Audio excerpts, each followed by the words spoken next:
हमारा चैनल आपको पसंद आए तो लाइक करें, कमेंट करें और सब्सक्राइब करना मत भूलें और बेल आइकन भी दबाएं। कोरोना वायरस के बचाव हेतु आमजन में जागरूकता अभियान जारी। सूरज वर्मा, सरदार शहर। राजस्थान सरकार के निर्देशानुसार कोरोना वायरस के बचाव हेतु आमजन में जागरूकता पैदा करने के संबंध में जन आंदोलन अभियान चलाया गया है।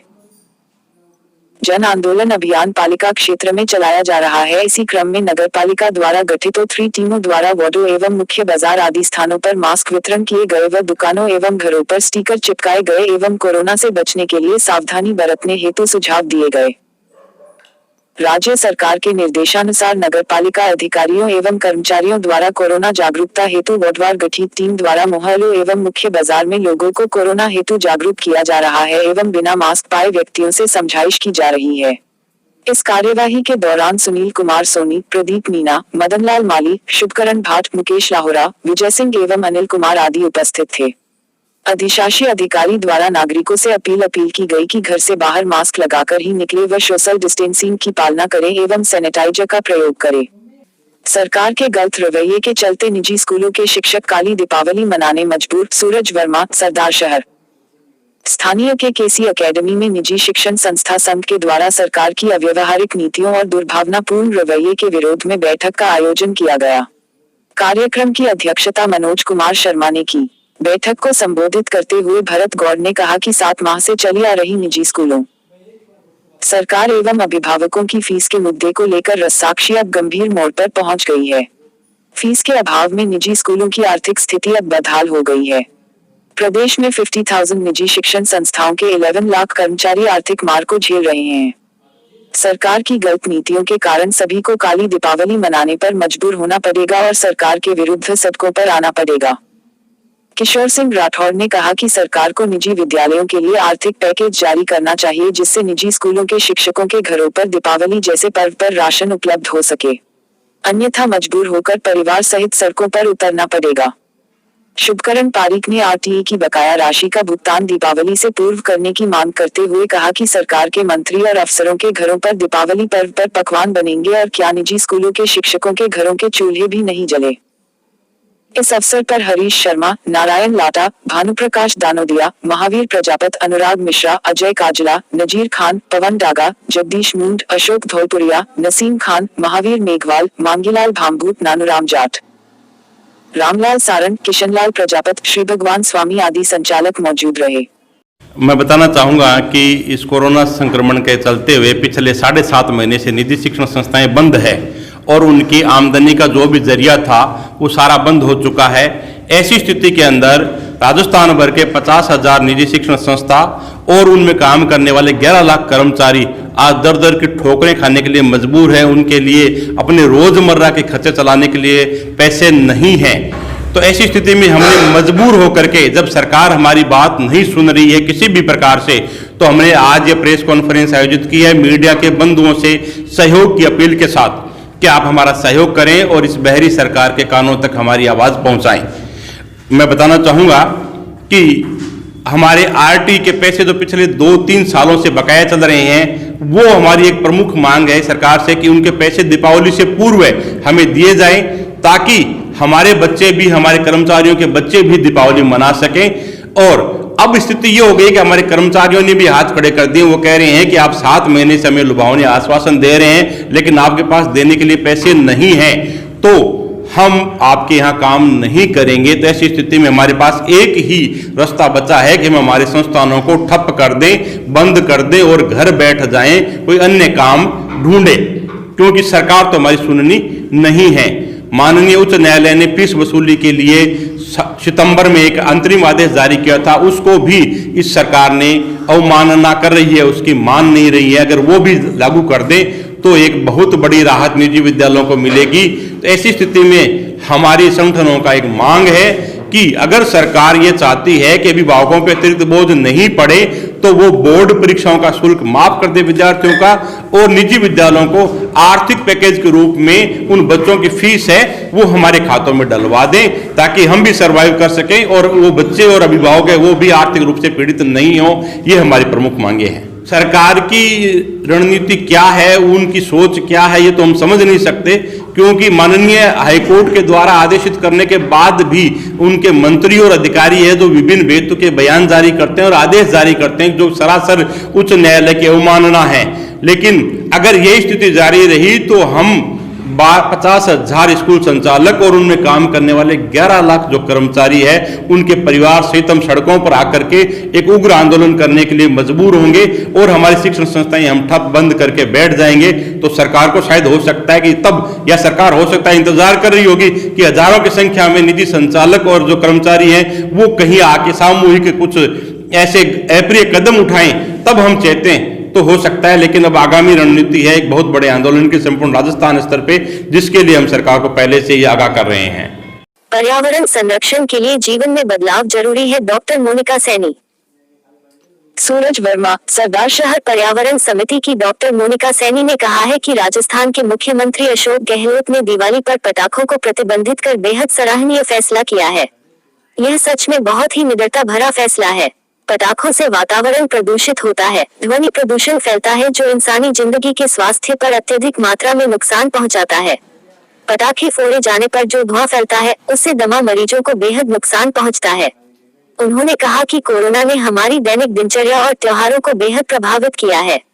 कई महीनों से त्योहार और कई आयोजन बेहद सादगीपूर्ण ढंग से हम सभी को मनाने पड़े हैं। कोरोना महामारी के चलते मरीजों को ऐसे ही सांस लेने में तकलीफ महसूस होती है।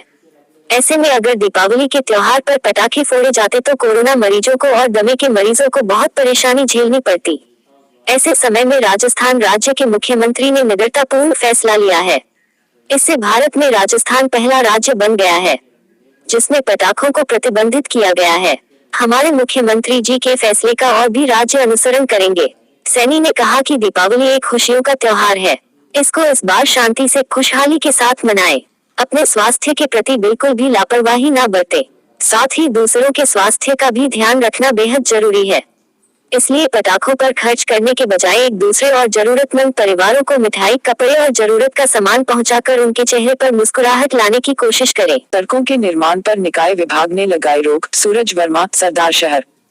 नगर पालिका द्वारा कस्बे में सड़कों का निर्माण करवाया जा रहा था, जिस पर शिकायतें होने पर निकाय विभाग जयपुर ने आगामी आदेश तक रोक लगा दी।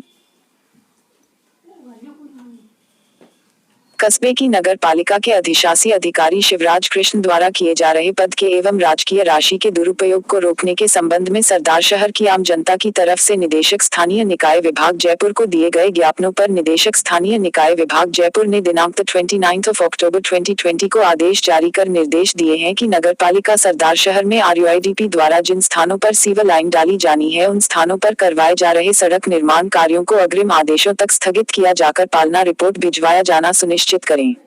इस संबंध में माननीय राजस्थान उच्च न्यायालय में जनहित याचिका विचाराधीन है, जिस याचिका में राजस्थान उच्च न्यायालय की खंडपीठ माननीय न्यायाधिपति संदीप मेहता व सुश्री प्रभा शर्मा ने निदेशक स्वायत्त शासन विभाग व जिला कलेक्टर चूरू को निर्देश दिए थे कि सरदार शहर के नागरिकों की ओर से दिए गए प्रत्यावेदनों का निस्तारण करें। उसी क्रम में सरदार शहर की आम जनता की ओर से दिए गए स्मरण पत्र पर स्थानीय निकाय विभाग जयपुर निदेशक दीपक नंदी द्वारा उक्त आदेश पारित किया गया है। डेंगू को रोकने के लिए शहर में फॉगिंग करवाने की मांग, सूरज वर्मा, सरदार शहर। ब्लॉक कांग्रेस उपाध्यक्ष मानकचंद भाटी ने SDM को ज्ञापन देकर कस्बे में फॉगिंग करवाने की मांग की है। उन्होंने ज्ञापन में बताया कि वर्तमान में पूरे देश में कोरोना वायरस कोविड-19 जैसी महामारी भयंकर रूप से फैली हुई है।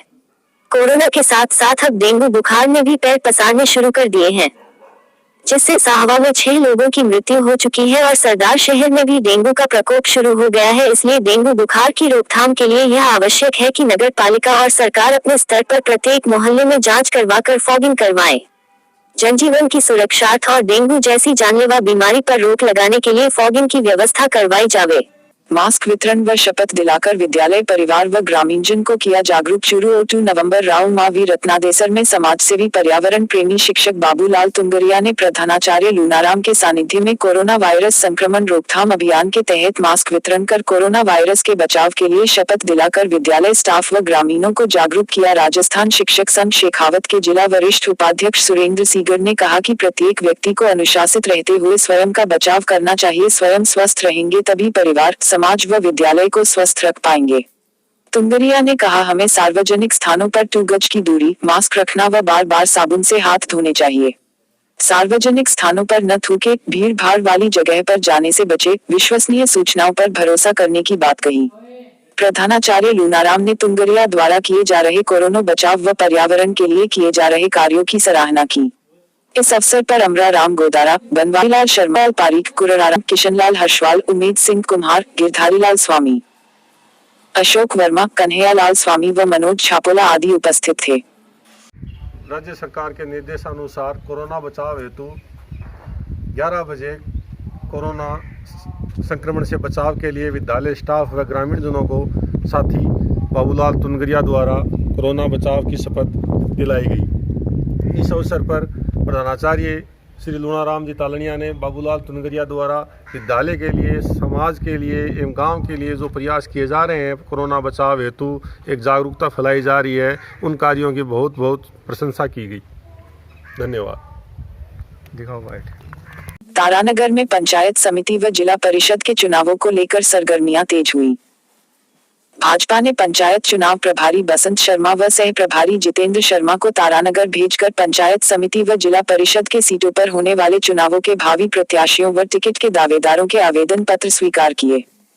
जांगीर धर्मशाला में हुए कार्यक्रम को संबोधित करते हुए बसंत शर्मा ने कहा कि जिले में सभी पंचायत समितियों व चूरू जिला परिषद पर इस बार भाजपा का ही परचम लहराएगा। शर्मा ने कहा कि गांव-गांव और ढाणी-ढाणी जाकर भाजपा की केंद्र व पिछली सरकार द्वारा किए गए जनकल्याणकारी कार्यों को हर नागरिक तक पहुंचाए। शर्मा ने टिकट के लिए आवेदन करवाने वाले प्रत्याशियों को आवेदन पत्र की जानकारी भी दी। शर्मा ने कहा कि वर्तमान प्रदेश की कांग्रेस सरकार की विफलताओं को उजागर करे। भाजपा नेता राकेश जांगीर ने संबोधित करते हुए कहा कि कांग्रेस सरकार राजस्थान में हर तरह नाकारा हो चुकी है, इसके शासन से आम आदमी पीड़ित है। चूरू जिला परिषद व चूरू की सभी पंचायत समितियां भाजपा की बनने से आम आदमी व किसानों को फायदा होगा, जिससे ग्रामीण अंचल में विकास के कार्य और मजबूती के साथ करवाए जाएंगे। आज भारतीय जनता पार्टी पंचायत समिति चुनाव हेतु आज बैठक की गई है। मैं चूरू से चल के तारानगर कार्यकर्ताओं की बैठक में भाग लेने आया। भारतीय जनता पार्टी के निष्ठावान कार्यकर्ता कोई हम पंचायत समिति का चुनाव लड़ाएंगे, कोई जिला परिषद चुनाव लड़ाया जाएगा। कार्यकर्ताओं को एक प्रारूप दिया गया, फॉर्म दिया गया है, उसमें सारी बातें लिखी हुई है। भारतीय जनता पार्टी का कब से कार्यकर्ता है, सक्रिय सदस्य है कि नहीं है, उसका परिवार का बैकग्राउंड भारतीय जनता पार्टी का है क्या, ये सोच के हम चुनाव लड़ रहे हैं। और भारतीय जनता पार्टी तारानगर में निश्चित तौर पर विजय होगी। पंचायत में जिला परिषद भारतीय जनता पार्टी का शासन होगा। चूरू 2 नवंबर सेंट विक्टोरिया मेमोरियल उमावी में शिक्षा बचाओ संघर्ष समिति एवं सभी तरह के शिक्षा संगठनों द्वारा सामूहिक प्रेस वार्ता का आयोजन किया गया। चूरू जिलाध्यक्ष राजवीर सिंह घायल ने कहा कि हमारे द्वारा चाही गई मांगों को न मानने पर सभी स्कूल संचालक 5 नवंबर से संपूर्ण शटडाउन की तरफ अग्रसर होंगे तथा करीब 11 लाख निजी स्कूल कर्मचारी सड़क पर आंदोलन करेंगे, जिससे होने वाली किसी भी प्रकार के नुकसान की जिम्मेदारी राज्य सरकार की होगी। राज्य सरकार से अनुरोध है कि संवेदनशीलता दिखाते हुए 9 सितंबर को राज्य सरकार की ओर से लिए गए फैसले के अनुसार 60% फीस का आदेश संस्थाओं के विरुद्ध आदेश जारी किया गया है। राज्य सरकार इस पर पुनर्विचार कर संस्थाओं एवं उनमें कार्यरत कर्मचारियों के हित को देखते हुए पुनः आदेश करावे। अभिभावकों को भी संस्थाओं फीस जमा करवाने के लिए आदेशित करावे। दीपावली से पूर्व आरटीई की बकाया किस्त का तत्काल भुगतान करने का आदेश करावे। इस अवसर पर एलिन इंदौरिया, राजेश तेतरवाल, सुरेंद्र महिया, प्रताप सिंह राठौर व गिरधारी गुर्जर आदि निजी शिक्षण संस्थान के संचालक उपस्थित थे। राज्य सरकार जितना खर्चा एक विद्यार्थी पे करता है, उससे कतई कम खर्चा हमारे जो प्राइवेट स्कूल हैं वो एक विद्यार्थी पे उनसे कम फीस लेती है। फिर भी हमें जो इस कोरोना काल में इस तरीके से बार बार राज्य सरकार ने प्रताड़ित किया है, कभी फीस को डफर करने के लिए कहा है, कभी ये कहा है कि बिना फीस आप टीसी दे दो, कभी ये कहा जाता है कि आप फीस मांग नहीं सकते। तो इस प्रकार राज्य सरकार जो है वो हमारी सभी प्राइवेट स्कूलों का दमन नीति के तहत सबको इस तरीके से डिमोरलाइज कर दिया गया हम सभी संस्था संचालकों को कि हमारी स्थिति ये हो गई कि हम कुछ करने और सोचने समझने लायक भी नहीं रहे। आशा सहयोगिनी बैठी धरने पर। चूरू राजस्थान में कार्यरत आशा सहयोगिनी को प्रतिमाह 2700 मानदेय व स्वास्थ्य विभाग द्वारा संचालित जन कल्याणकारी योजनाओं की जानकारी देने पर आशा सहयोगिनी को बोनस भत्ता दिया जाता है। आशा सहयोगिनी राजस्थान यूनियन की कौशल्या ने अपनी मांग रखते हुए बताया कि उनको काफी लंबे समय से मानदेय पर नियुक्त कर रखा है। आशा सहयोगिनी से चिकित्सा व स्वास्थ्य विभाग से काम करवाया जाता है। आशा सहयोगिनियों को अब एक विभाग से काम करवाया जाए। जिस विभाग में लगाया जाए तो उन्हें उसी विभाग में नियमित कर्मचारी घोषित किया जाए। वर्ष 2004 से 2020 से राजस्थान में कार्यरत करने वाली आशा सहयोगिनियों ने राजस्थान सरकार को उचित मांगों से अवगत करवाती आ रही है, परंतु आज तक राजस्थान सरकार आशा सहयोगिनियों को नियमित नहीं कर रही है। कोरोना महामारी में कल्याणकारी कार्य का निर्वहन आशा सहयोगिनियों की मांग पूरी नहीं हुई तो सोमवार से धरना जारी रहेगा। इस अवसर पर चंद्रमुखी, किरण व सरोज आदि धरने पर बैठी है। 30 तारीख को ज्ञापन दे के गई कलेक्टर साहब को, तो मैं 2-3 दिन मांगा था। 2-3 दिन के मन हमारी मांगे पूरी नहीं होगी तो मैं 1 तारीख को धरने पर बैठेंगे, और जब तक हमारी मांगे पूरी नहीं होगी जब तक मैं धरना जारी रखेंगे। और दीपावली तक हमारी मांगे ये है कि या तो हमारी थोड़ी बहुत सुनाई हो जाएगी, नहीं होगी तो दीपावली बाद में प्रदर्शन करेंगे, धरना जारी रखेंगे। अगर हमारी मांगे यह है कि परमानेंट ये 2 भाग में जोड़ रखी है सरकार, तो एक भाग में माने जोड़ जाए और माने परमानेंट किए जाए। हमारे पर शोषण हो रहा है, वो शोषण नहीं होना चाहिए। आपका नाम? मेरा नाम कौशल्या, देखो चूरू जिला। खुया गांव में आपसी रंजिश के चलते भाई ने भाई के साथ की मारपीट, गंभीर हालत में राजकीय डीबी अस्पताल के आपातकालीन वार्ड में भर्ती। चूरू जिला मुख्यालय के राजकीय डीबी अस्पताल में आज खुया गांव का शंकर गंभीर हालत में आपातकालीन वार्ड में भर्ती हुआ। शंकर ने पुलिस को बताया कि उसके भाई ने उसके साथ मारपीट की और फिर उसके होंठ व ठोड़ी पर बुरी तरह से काट खाया। इससे वह गंभीर घायल हो गया और वह बोलने की सही स्थिति में अभी नहीं है। पहले उसे सरदार शहर के राजकीय अस्पताल में भर्ती करवाया गया था, जहाँ से उसे चूरू रेफर किया गया। चूरू के राजकीय डीबी अस्पताल के आपातकालीन वार्ड में घायल शंकर का चिकित्सक इलाज कर रहे हैं। हमारा चैनल आपको पसंद आए तो लाइक करें, कमेंट करें और सब्सक्राइब करना मत भूलें और बेल आइकन भी दबाएं।